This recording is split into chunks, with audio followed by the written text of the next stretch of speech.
मुंबईमध्ये मध्य रेल्वेची वाहतूक विस्कळीत झाल्याचं सध्या समजतंय। अंबरनाथ ते बदलापूर दरम्यान मालगाडीचं इंजिन फेल झाल्यानं ही वाहतूक विस्कळीत झाली आहे। कर्जतहून मुंबईकडे जाणारी रेल्वे वाहतूक विस्कळीत झालेली आहे। लोकल सेवेवर परिणाम झाल्याचं दिसून येत आहे आणि लोकल सेवा विलंबानं धावत असल्याची सध्या माहिती मिळते आणि त्यातच थोड्या वेळानं मेगा ब्लॉक सुद्धा सुरू होणार आहे। त्यामुळे प्रवाशांचे यामुळे मोठे हाल होण्याची आता शक्यता दिसते। मुंबईमध्ये मध्य रेल्वेची वाहतूक ही विस्कळीत झाल्याचं सध्या समजतंय।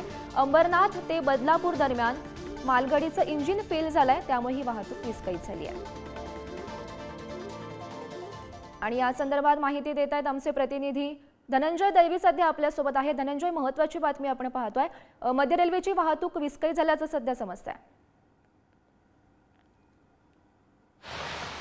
गौरी, आपण जर पाहिलं तर मध्य रेल्वेची वाहतूक ही विस्कळीत झालेली आहे। अंबरनाथ आणि बदलापूरच्या दरम्यान जी मालगाडी आहे तिच्या इंजिन जे आहे त्यामध्ये बिघाड झाल्यामुळे वाहतूक जी आहे ती विस्कळीत झाल्याची माहिती जी आहे ती समोर येते आणि याचाच परिणाम जो आहे तो लोकल सेवेवर देखील झाला। कारण की कर्जतच्या दिशेवरून छत्रपती शिवाजी महाराज टर्मिनसच्या दिशेने येणारे जे चाकरमानी आहे त्यांच्यावर हा परिणाम जो आहे तो झालेला आपल्याला पाहायला मिळतोय। कारण की सकाळी जे चाकरमानी कामावर निघालेले आहेत त्यांचे प्रचंड हाल यामध्ये होताना पाहायला मिळतील आणि थोड्याच वेळात जो आहे तो मेगा ब्लॉक देखील जो आहे तो आज सुरू होईल विविध अभियांत्रिकी आणि देखभालीची कामं करण्यासाठी। त्यामुळे नक्की त्याचा लोकल सेवेवर जो आहे तो देखील परिणाम पडलेला आपल्याला पाहायला मिळतो। त्याचबरोबर जर आपण पाहिलं तर येत्या 24 तासामध्ये जे आहे ते मुंबई आणि उपनगर परिसरामध्ये मुसळधार ते अतिमुसळधार पाऊस जो आहे तो हवामान खात्याने इशारा दिलेला आहे आणि अशातच जर आपण पाहिलं तर पुढील 48 तासात देखील अशीच परिस्थिती राहण्याची